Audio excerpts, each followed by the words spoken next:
This launch trajectory countdown net pad is clear. 10, 9, 8. Launch auto sequence has started. 6, 5, 4, 3, 2, 1. Go for launch.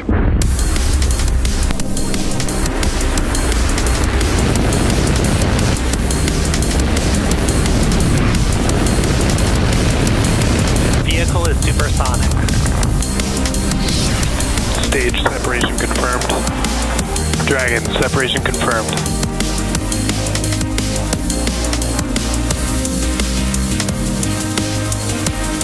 Stage 1 is transonic. Landing legs have deployed. And Falcon 9 has landed.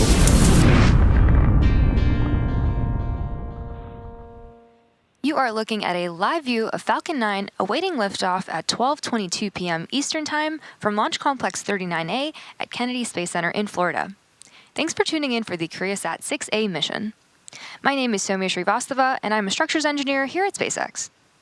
Today, we'll be delivering the Koreasat 6A satellite to a geostationary transfer orbit on behalf of KTSat, a provider of satellite broadcasting and communication services.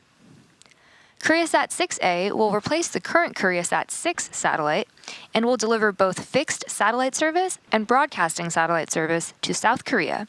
And with its Korea Augmentation Satellite System, or CAS-2 payload, KTSat will be able to provide advanced satellite broadcasting, communication, and navigation services to civil, government, and military customers in Korea.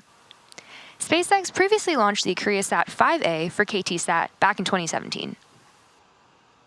This will be the 23rd flight for this booster, which previously supported several Starlink missions, 2 crew and 2 cargo missions for NASA, and most recently, the European Commission's Galileo L13 mission, amongst others. At T-minus 11 minutes and 50 seconds, we are looking good for an on-time liftoff. The vehicle is healthy and the range is ready to support, and it's a beautiful day today with only a 5% possibility of a weather violation. And while we wait, let's meet the vehicle that will be taking Koreasat 6A to orbit today. The 2-stage Falcon 9 vehicle on your screen stands 229 feet tall. When it's fully fueled, it'll hold just over 1 million pounds of propellant. And we began loading those propellants on both stages of the vehicle at T-minus 35 minutes. Starting from the top of the rocket, Koreasat 6A is safely enclosed inside of the 17-foot diameter payload fairing, which is the nose of the rocket. Made of a carbon composite material, the fairing protects the satellite on its way to orbit. And the fairing is made up of 2 halves, which are jettisoned approximately 3 minutes into flight. The fairing halves supporting today's mission are flight-proven, with each half flying for its 4th time today. And both fairings will be recovered after today's flight by the fairing recovery ship Doug. Below the payload fairing, we have the 2nd stage, which is the part of the rocket that will take our payload to its destination orbit today. The 2nd stage will ignite its single Merlin vacuum engine, or MVAC for short, about 2.5 minutes into flight, and then will relight a 2nd time before we deploy the Koreasat 6A satellite. Below the 2nd stage, you can see the black inner stage, which is part of the 1st stage booster. At the bottom of the 1st stage, there are 9 Merlin engines that will get Falcon 9 off the ground and up to the thinner parts of the Earth's atmosphere. Shortly after liftoff, the 1st and 2nd stages will separate from one another. Then the 2nd stage will continue to orbit, while the 1st stage will start making its way back to Earth. The 1st stage is designed to be reflown with minimal refurbishment between flights. Today's booster is flying for its 23rd time and will be attempting to land it at Landing Zone 1 at Cape Canaveral Space Force Station. If we're successful in recovering the rocket, it will mark the 364th successful recovery of an orbital-class rocket. And lastly, the large truss structure you see next to the rocket is the transporter erector, or TE.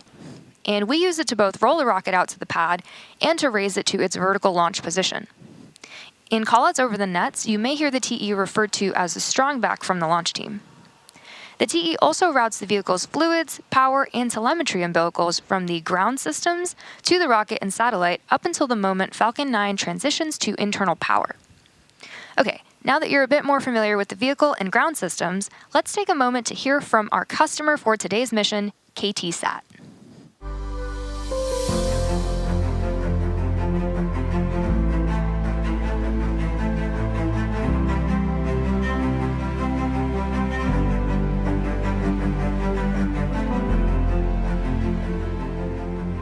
KTSat은 대한민국에서 유일하게 정지궤도 통신 위성을 보유한 위성통신 사업자입니다. 무궁화 5회이호, 6호, 7호, 8호, 그리고 지금 발사하는 6회이호까지 5기의 무궁화 위성을 통해서 전 세계 위성통신 서비스를 제공하고 있습니다. 통신, 관측, 항법까지 다양한 서비스를 통해 한국은 물론 아시아와 중동, 아프리카 등 전 세계 고객들의 사랑을 받으며 글로벌 종합 위성 사업을 선도하고 있습니다.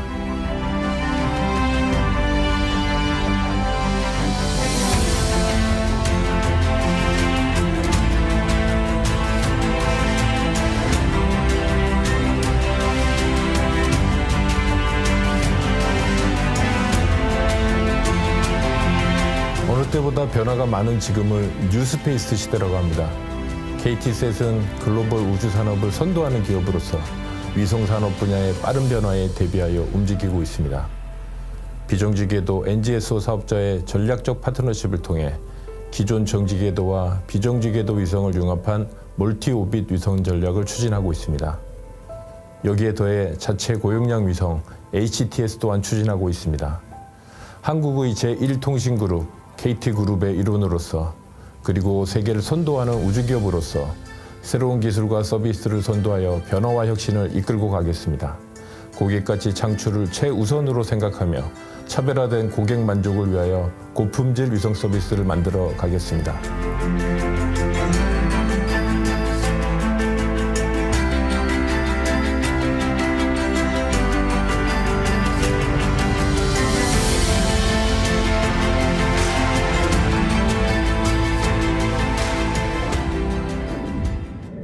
This is a great day for Koreasat 6A. This is a great day for all of us. Everyone at Thales Alenia Space has really been looking forward to this launch. And our relationship with our customer KTSat is very special to us. We are extremely proud to provide our long-standing partner, KTSat, with a state-of-the-art satellite. Koreasat 6A will ensure KTSat's ability to provide the highest quality satellite services to its customer over the long term and achieve a sustainable growth in KTSat's satellite business in fixed and broadcasting services. Koreasat 6A will also improve the availability and reliability of CAS, the Korea Augmentation Satellite System, placing Korea at the forefront of secure positioning and navigation performance for air traffic. Koreasat 6A is the fifth satellite to be built by Thales Alenia Space for KTSat. And we are proud to play such an important role in Korea's satellite communication capacity. It is the outcome of a great teamwork with KTSat. I would like to extend my congratulations to everyone who has worked so hard to make today's event happen. And I would like to thank KTSat for their continuous trust in Thales Alenia Space.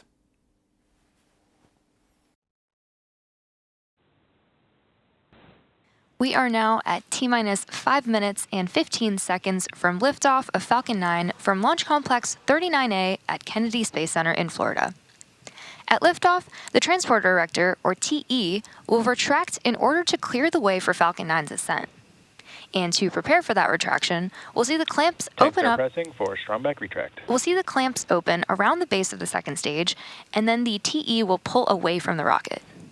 And so we should see those events happening in the next minute.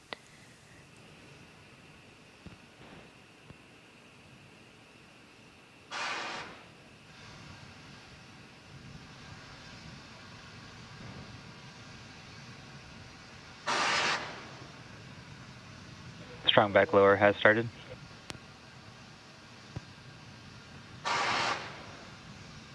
We just heard that the strongback will begin to retract away from the vehicle, and we have a great view of the clamp arms, which are opening up slowly.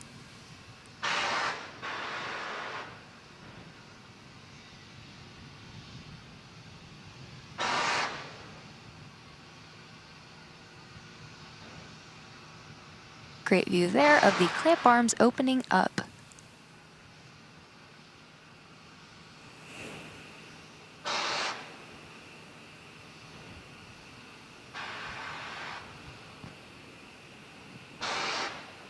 At this point in the countdown, both the first and second stages are nearly fully loaded with 1 million pounds of kerosene fuel and liquid oxygen. The first stage and second stage should finish loading propellant about a minute apart from each other. The first stage will finish up at around T-minus 3 minutes and the second stage at T-minus 2 minutes. The white clouds you see around the vehicle are formed as the chilled gas above the LOX tank liquid surface vents overboard to maintain pressure in the tank as needed. And when that gas comes out into the warmer air, it condenses with the water in the air and then forms those clouds you see on your screen.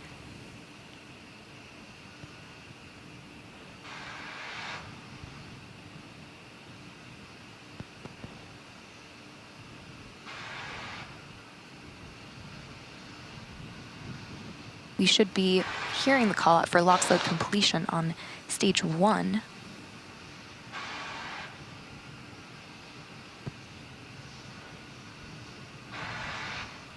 Stage 1 LOX load complete. And there's that call out, and so we are waiting on a similar call out for LOX load completion on stage 2 in about 30 seconds. And at T-minus 60 seconds, Falcon 9 will be in startup, and that means that the rocket's autonomous internal flight computers will have taken over the launch countdown. And then, just inside of T-minus 2 seconds, we light the 9 Merlin engines for liftoff. Currently, the payload continues to be healthy, and the Falcon 9 team is tracking no issues with the rocket.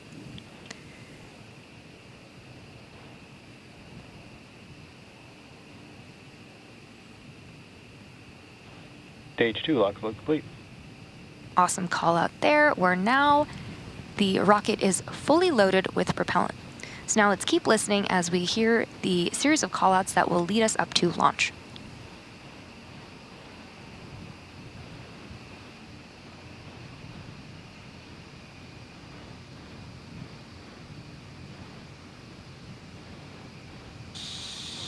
Gas launch closeouts. You can see that white cloud from venting the TE LOX line, which is totally normal.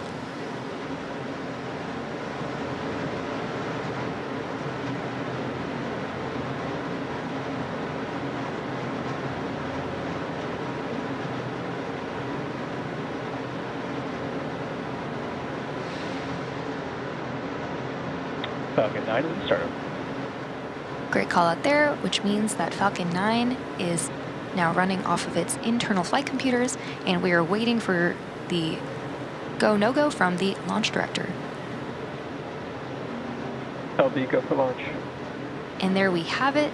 At T-minus 40 seconds, all systems are go for the launch of Falcon 9.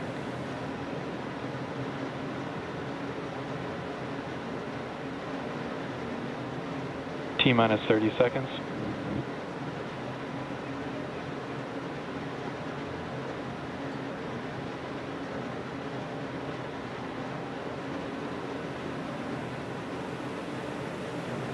T-minus 15.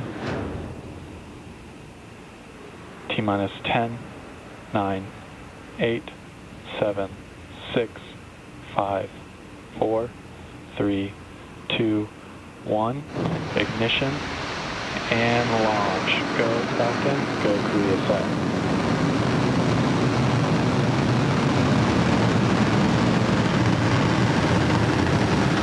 Vehicle is pitching downrange.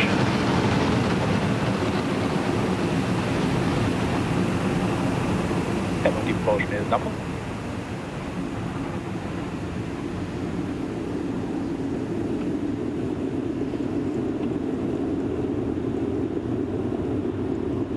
Falcon 9 has successfully lifted off from Launch Complex 39A at Kennedy Space Center, carrying the Koreasat 6A satellite.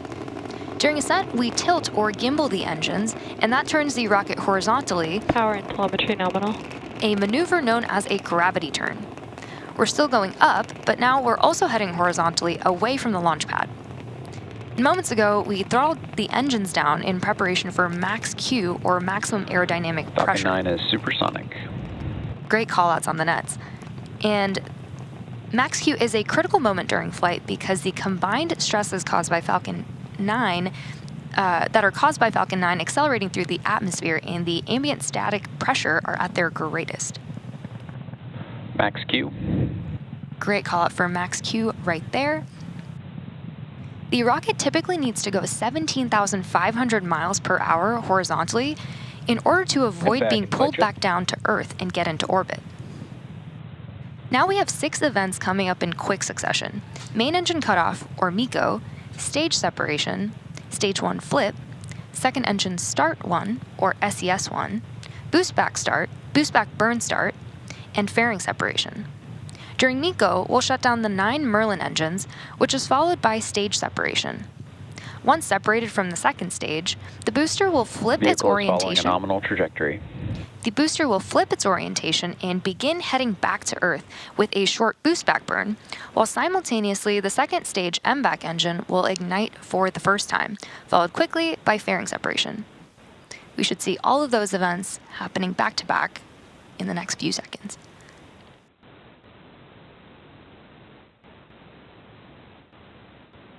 Stage separation confirmed.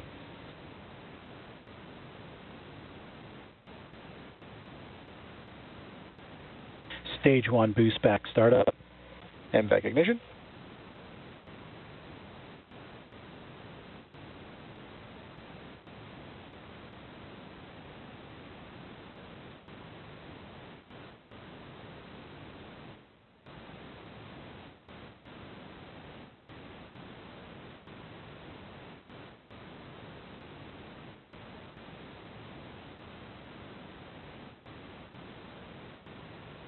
Some awesome views on the screen of those events that happened back to back: MECO, stage sep, S1 flip, and SES1.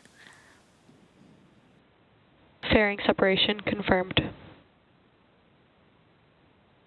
An awesome view of fairing separation as well.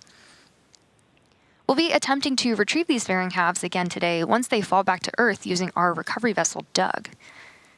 Next up, we are waiting. Stage 1 boost back shutdown. And we just had confirmation that we completed our boost back burn.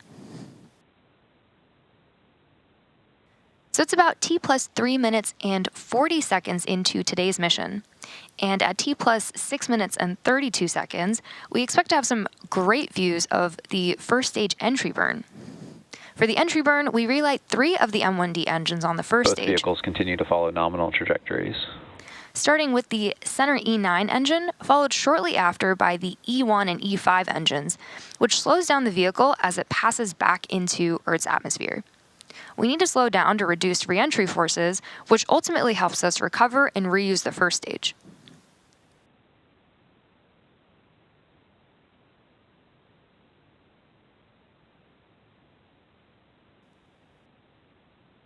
During the entry burn, Falcon 9 is decelerating by firing its Merlin engines, but we're still moving really, really fast. And this causes the vehicle to fly through Merlin's exhaust gases, which is also known as the rocket's plume. And this deposits a layer of soot on the vehicle surface, which is why our flight-proven vehicles look so toasty. And that soot comes from the carbon-based fuel that Falcon 9 uses, the RP-1. Reusability is key to lowering the cost of spaceflight, which enables more investment in critical scientific research. And as a reminder, the Falcon 9 first stage that is supporting today's mission will be performing this entry burn for its 23rd time.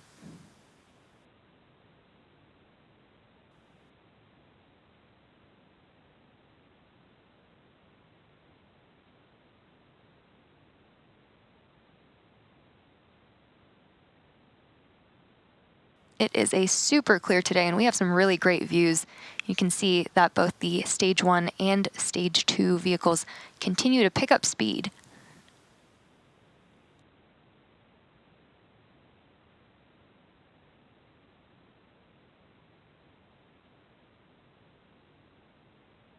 The Merlins on the first stage are Both vehicles optimized. continue to follow nominal trajectories. Great callouts there. The Merlins on the first stage are optimized for sea level, and these achieve around 190,000 pounds of thrust during ascent and entry. The MVAC engine is optimized to operate in space and produces 220,500 pounds of thrust in vacuum. So after entry burn and landing burn, we will shut down our MVAC engine on the second stage, and then the landing burn will actually happen after that. And as a reminder, we are targeting a landing at landing zone 1 at Cape Stage Canaveral. 1 entry burn startup. And there is the beginning of entry burn.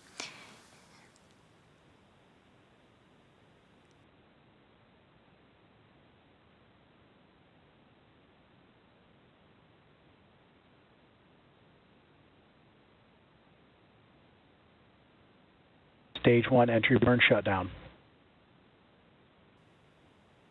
An awesome view of Stage 1's entry burn as it heads back towards landing zone 1 at Cape Canaveral Space Both Force vehicles Station. continue to follow nominal trajectories.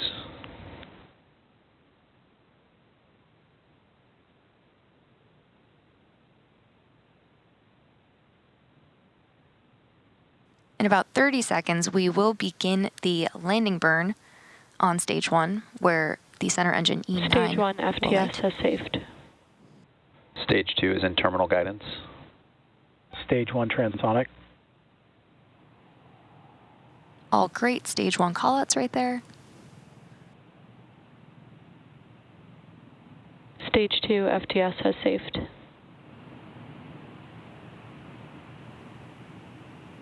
An awesome view of landing Stage 1 burn. landing burn. We are now waiting for Falcon 9 to land back on land at landing zone 1. Stage 1 landing leg deployed.